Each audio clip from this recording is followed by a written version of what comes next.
అందరూ స్తోత్రం చెప్తాం. హల్లెలూయా, హల్లెలూయా. ఈ రోజున చాలా స్పష్టమైన ఒక విషయాన్ని మీకు చెప్పాలని ఆశపడుతున్నాను.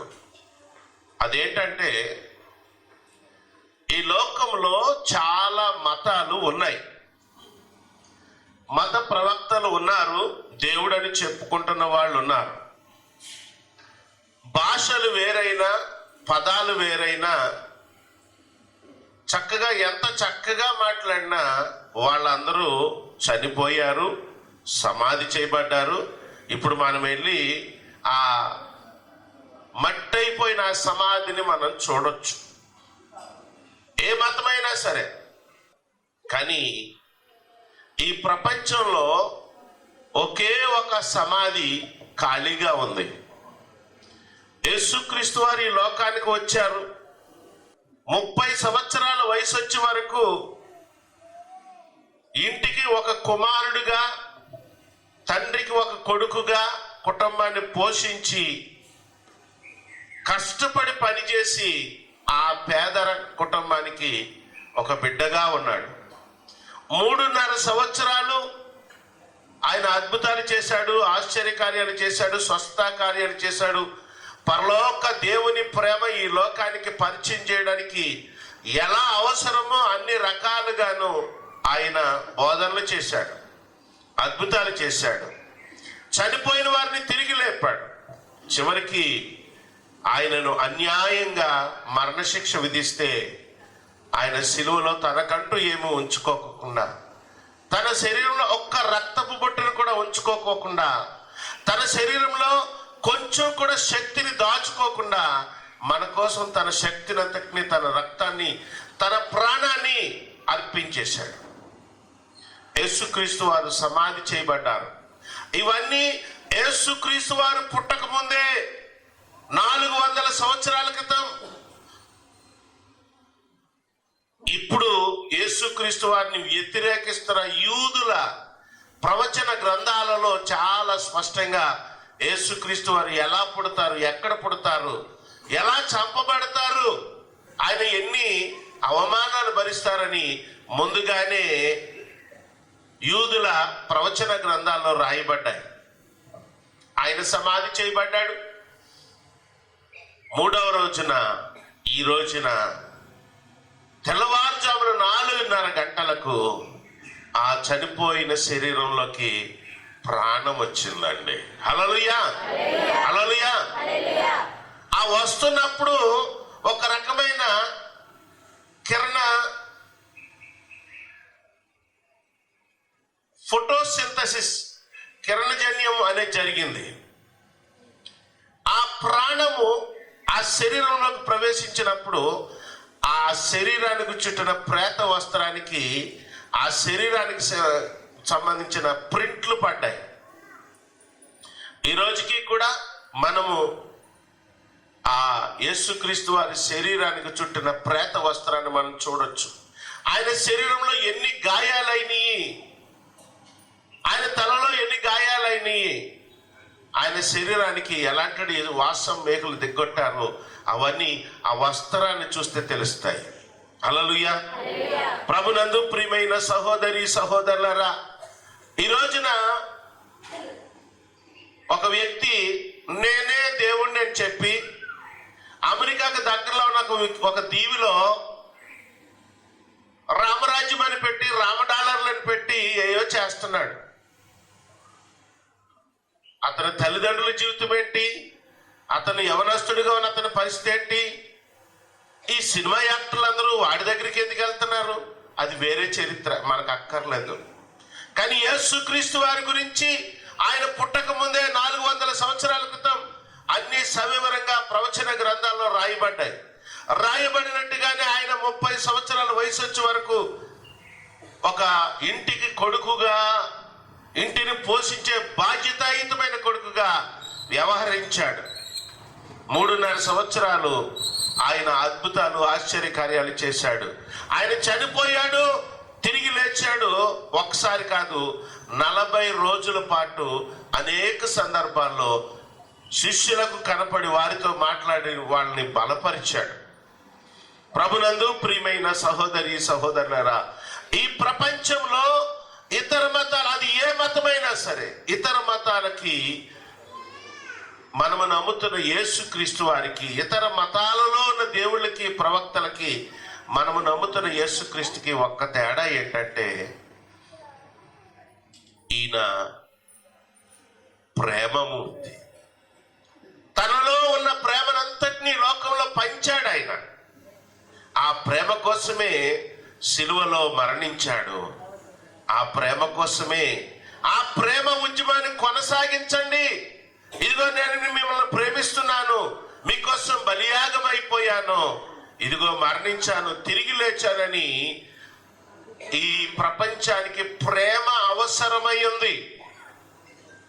ఆ ప్రేమను పంచమని యేసుక్రీస్తు వారు మనకి బాధ్యత అప్పచెప్పి ఆయన పరలోకానికి ఆరోహణమయ్యాడు. హల్లెలూయా, హల్లెలూయా. ఈ లోకంలో ఒక్కొక్క మతం ఒక్కొక్క ముగింపు చెప్తా ఉంది. నువ్వేం చేస్తావు అంటే, నా భాష పేరు మీద నేను ఒక దేశాన్ని సృష్టిస్తాననే మతం ఉంది. నువ్వేం చేస్తావంటే, చెడ్డవాళ్ళందరినీ చంపేస్తాననే మతాలు ఉన్నాయి. నువ్వేం చేస్తావంటే, నీ ప్రవక్త చెప్పిన మాట ప్రకారంగా ఈ దేశంలో మన మతానికి వ్యతిరేకమైన వాళ్ళందరినీ చంపేస్తాననే మతాలు కూడా ఉన్నాయి.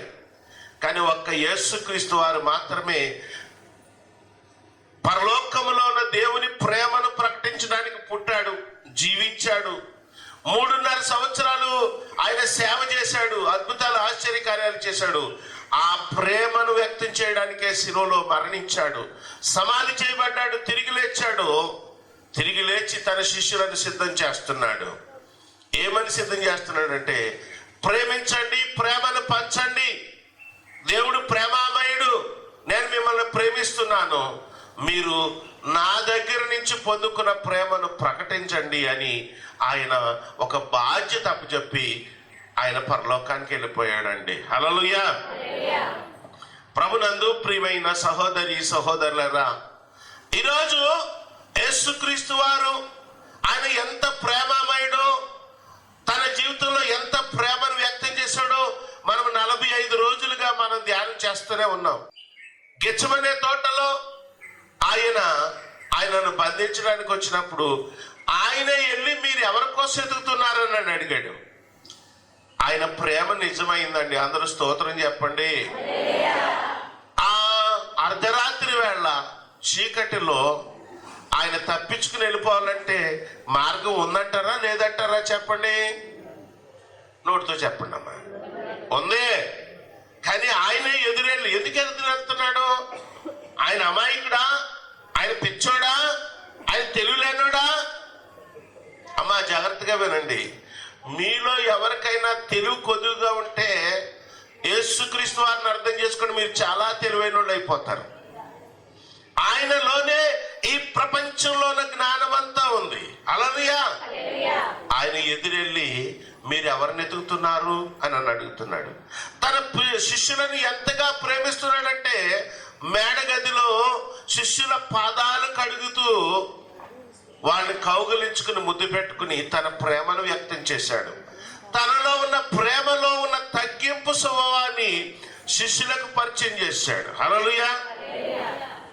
ఈ లోకంలో ఉన్న మతాలు చెప్పేవి చాలా ఉన్నాయి, చేసేది ఏం లేదు. ఒక్క యేసుక్రీస్తు వారే ఆయన చెప్పింది చేసి చూపించాడు. హల్లెలూయా, హల్లెలూయా. ఈ ప్రపంచంలో క్రైస్తవుల మీద ఏదైనా కంప్లైంట్ ఉందంటే అదేంటంటే యేసుక్రీస్తు వారు చెప్పారు, చేసి చూపించారు. మనం మాత్రం కబుర్లే చెప్తున్నాం, ఆచరించట్లేదు. అది ప్రాబ్లం వచ్చింది ఈ రోజున. ప్రభునందు ప్రియమైన సహోదరి సహోదరులారా, 46 రోజులు చేసిన ఈ ఉదయకాల ప్రార్థన, ఈ శిలువ ధ్యానాలకి ఈ రోజున మనం ఇంటికి తీసుకెళ్లే ఆశీర్వాదం ఏంటంటే, యేసుక్రీస్తు వారు ఈ లోకంలో చేసిన పని ఏంటయ్యా అంటే, ఆయన ఏం చేసినా దాని పరమార్థం ఏంటంటే పరలోకమందున్న తండ్రి అయిన దేవుని ప్రేమను ఈ లోకానికి పరిచయం చేయడమే. హల్లెలూయా, హల్లెలూయా.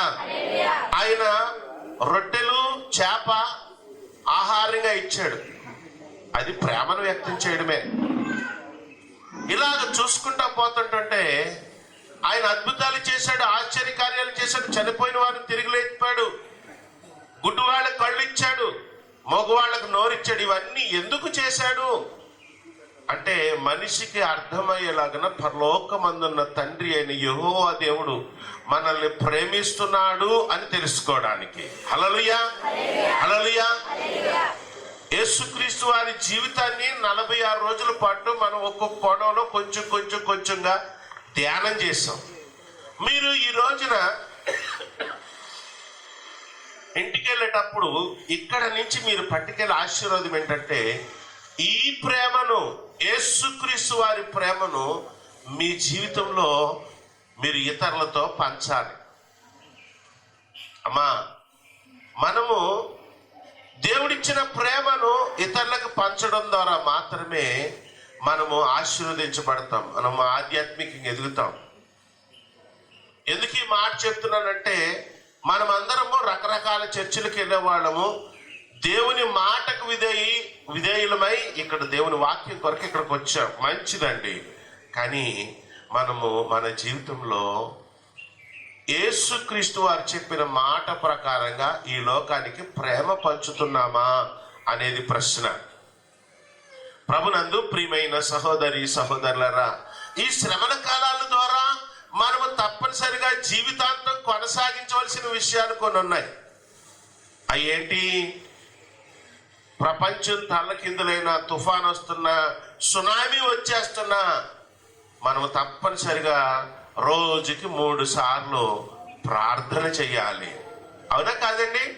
నేను కొత్త ఏమైనా తీసుకొచ్చానా? ఏం చేయాలి? మనం ప్రార్థన చేయాలి.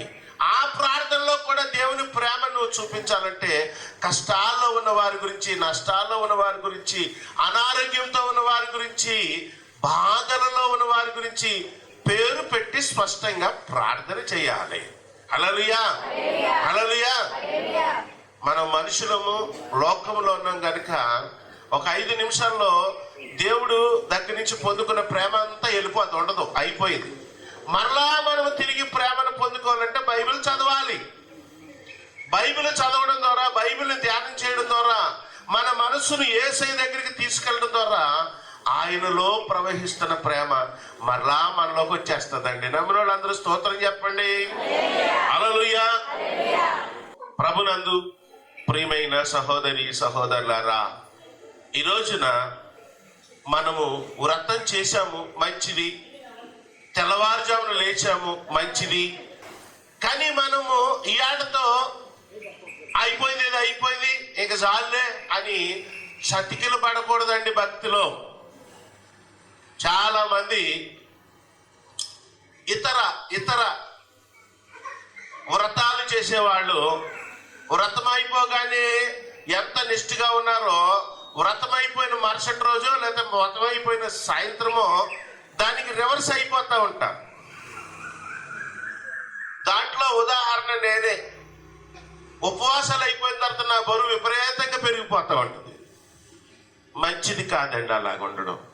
కొంతమంది అయితే ఇతర వ్రతాల్లో అయితే ఇంకా చాలా చాలా చాలా చేసేస్తూ ఉంటారు. అది మంచిది కాదు. మనము పొందుకున్న ఈ భక్తిని, ఈ వ్రతాన్ని మనం కొనసాగించాలి.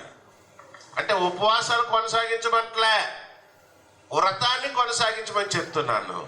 అదేంటంటే ప్రభునందు ప్రియమైన సహోదరి సహోదరులారా, దేవుని వాక్యాన్ని బాగా చదవాలి, ప్రతిరోజు చదవాలి.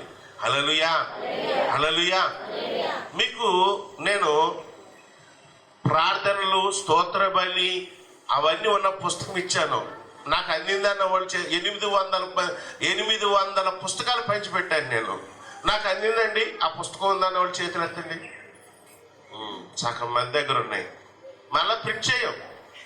బంగారం అత్మానం రాదమ్మా, బంగారం లాంటి మాటలు అత్మానం రావు, వచ్చినప్పుడే పట్టుకోవాలి. నేను ప్రింట్ చేసే ఉద్దేశం లేదు, మళ్ళీ ఇచ్చే ఉద్దేశం లేదు. కానీ మిమ్మల్ని అందరిని అడిగేది ఏంటంటే ఈ భక్తిని ఇవాళతో ఆపొద్దండి. ఈ రోజున ఇక్కడ చాలా పలహారాలు ఉన్నాయి మీకోసం, అందుకోండి. దేవుడి చూపిస్తున్న ప్రేమకు నిదర్శనాలు. మీరు తినగలిగినన్ని తిన్న తర్వాత చిన్న ముక్కన్న ఇతరులకు పెట్టి ఇవాళ ఈస్టరు యేసుక్రీస్తు వారు తిరిగి లేచారని చెప్తే నీకు ఆశీర్వాదాలు సంపూర్ణమవుతాయి. హల్లెలూయా, హల్లెలూయా. ప్రభునందు ప్రియమైన సహోదరి సహోదరులారా, ఈ రోజున దేవుడు మనతో మాట్లాడుతున్నాడు. యేసుక్రీస్తు వారు పునరుద్ధారుడై లేచిన తరువాత మొట్టమొదటిగా ఎవరికి కనపడ్డారండి? యేసుక్రీస్తు వారు సమాధిని గెలిచిన తరువాత ఎవరికి కనపడ్డారు? చెప్పండి అమ్మా, గట్టిగా చెప్పండి, ఇంకా గట్టిగా చెప్పండి. ఎందువల్ల అంటారు? ఆవిడ ఆయనను అంతగా ప్రేమించింది. ఆయన మాటలు, ఆయన బోధనలను అంతగా ప్రేమించింది. జీవితాన్ని మార్చుకుంది. పరలోకమందున్న తండ్రి అయిన దేవుని ప్రేమకు తన జీవితాన్ని అంకితం చేసుకుంది. తను స్వస్థత పొందిన కాలం నుంచి తనకు పోగొట్టుకున్న చెడ్డ పేరు నుంచి యేసుక్రీస్తు వారి భక్తురాలు. అక్కడ యేసుక్రీస్తు వారి కార్యక్రమం జరుగుతుంటే, అక్కడ భోజనాలు జరుగుతుంటే అక్కడ ఉండి వడ్డించేవాడు ఆమె మరియదళం సభ్యురాలు. యేసుక్రీస్తు వారి తల్లి ద్వారా అక్కడున్న స్త్రీలందరూ ఒక గుంపుగా ఉండి అక్కడ జరుగుతున్న మంచి కార్యక్రమాలకు సహకరించేవారంట. హల్లెలూయా, హల్లెలూయా. ఎంత అదృష్టం అండి! యేసుక్రీస్తు వారి తల్లి అయిన మరియమ్మ గారి దగ్గర ఎప్పుడూ కొంతమంది స్త్రీలు ఉంటా ఉండేవారు. ఇంకా చెప్పాలంటే వాళ్ళు కూడా 12 మంది ఉండేవారంటండి. హల్లెలూయా, హల్లెలూయా. ఈ విషయాలు చాలా మంది పాస్టర్లు చెప్పరు. అపోస్తులు 12 మంది అయితే యేసుక్రీస్తు వారి తల్లి అయిన మరియమ్మ ద్వారా అపోస్తుల కొరకు, యేసుక్రీస్తు వారి బోధన కొరకు, ఆయన కార్యక్రమాలకు సహకరించే స్త్రీలు కూడా ఉన్నారు. హల్లెలూయా. ఆ స్త్రీలలో యేసుక్రీస్తు వారి తల్లి అయిన మరియమ్మ తర్వాత యేసుక్రీస్తు వారికి అతిగా సహకరించిన గొప్ప తల్లి మగ్దలేని మరియమ్మ. హల్లెలూయా, హల్లెలూయా. అనేకమైన దెయ్యాల చేత పీడింపబడిన ఆ తల్లి యేసుక్రీస్తు వారి చెయ్యి తాకబడ్డది, దెయ్యాలన్నీ వెళ్ళిపోయినాయి. మంచి పరిస్థితిలోకి వచ్చింది. నిజాన్ని తెలుసుకుంది. యేసయ్య కూడా ఉండే ఆ సహకరించే వాళ్ళలో కలిసిపోయింది. ఆవిడ నిద్రపోలేదండి. కొన్ని సందర్భాల్లో కష్టాలున్నా, బాధలున్నా మగోళ్ళు నిద్రవుతారేమో కానీ ఆడవాళ్ళు నిద్రవారు. మగ్దలేని మరియమ్మ నిద్ర అవట్లేదు. యథావిధిగా తెల్లవారుజామున యేసుక్రీస్తు వారి సమాధి చూడడానికి వచ్చిందండి. హల్లెలూయా. సమాధిని చూద్దామంటే యేసయ్యే ఎదురయ్యాడు. హల్లెలూయా. ప్రభునందు ప్రియమైన సహోదరి సహోదరులారా, నేను వాక్యాన్ని ముగించాలని అనుకుంటున్నాను. ముగించే ముందు మీకు ఒక మాట చెప్తున్నాను. నువ్వు యేసయ్యను ప్రేమిస్తే, యేసయ్య కొరకు నీకు ఆతృత ఉంటే, యేసుక్రీస్తు వారి ఎడల నీకున్న ప్రేమను వ్యక్తం చేయడానికి ప్రార్థన, విజ్ఞాపన ప్రార్థన, వాక్య ధ్యానము, దేవుని మందిరానికి క్రమంగా వెళ్ళడం, ఖచ్చితమైన సమయానికి వెళ్ళాలండి. ఈ శ్రమల కాల కూటాల ద్వారా మనము ఏం నేర్చుకుంటున్నామంటే దేవుని మందిరానికి లేటుగా వెళ్ళకూడదు. హల్లెలూయా. ఈ మార్పులు వచ్చి దీన్ని పునాదిగా పెట్టుకుని మీరు భక్తి కొనసాగించండి. మీకు అద్భుతాలు జరగకపోతే నన్ను అడగండి.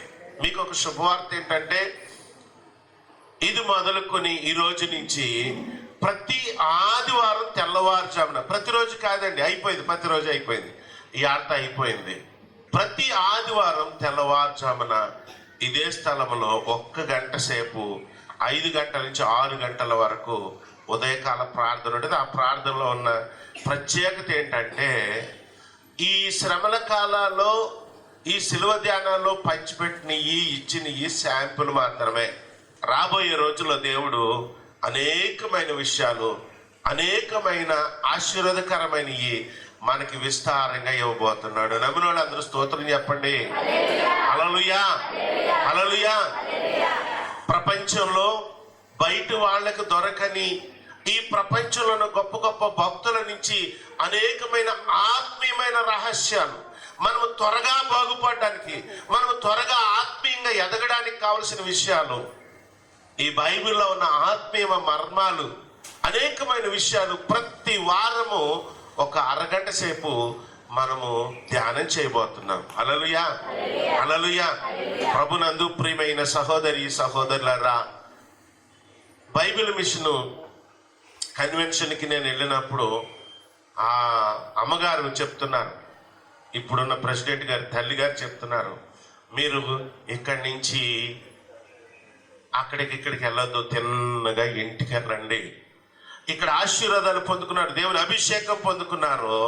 మీరు ఇంటికి వెళ్ళిన తర్వాత ఇంకా ఈ ప్రార్థనకు రాకుండా ఉన్నవాళ్ళు, మీ పిల్లలు, మీ కుటుంబీకుల మీద ఈ చేతులు వేయండి, ఈ ఆశీర్వాదం వాళ్ళ మీదకి ఫ్లో అవుతుందని ఆవిడ చెప్పింది. ఎంత గొప్ప మర్మం అండి. ప్రభునందు ప్రియమైన సహోదరి సహోదరులారా, ఇవాటికి ఈ మీటింగ్ అయిన తర్వాత, ప్రార్థన అయిన తర్వాత, పలహారం తీసుకున్న తర్వాత ఎవరికి షేక్ హ్యాండ్ ఇవ్వక్కర్లేదు. ఇవాటికి తిన్నగా ఇంటికి వెళ్ళండి.